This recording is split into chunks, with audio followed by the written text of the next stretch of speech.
अस्सलाम वालेकुम viewers, welcome back to my YouTube channel daily tips with Asma. आज की इस वीडियो में हम आपको बताएंगे मुसर्रत नाम का मतलब क्या है। मुसर्रत नाम का शुमार लड़कियों के नामों में होता है। मुसर्रत एक इस्लामी नाम है। मुसर्रत नाम की इब्तदाई तारीख अरबी ज़ुबान से निकलती है।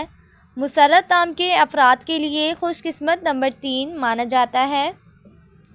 माहिरीन के मुताबिक मुसर्रत नाम की लड़कियां बहुत खामोश रहने वाली होती हैं। मुसर्रत नाम का मतलब है खुशी, खुशहाल।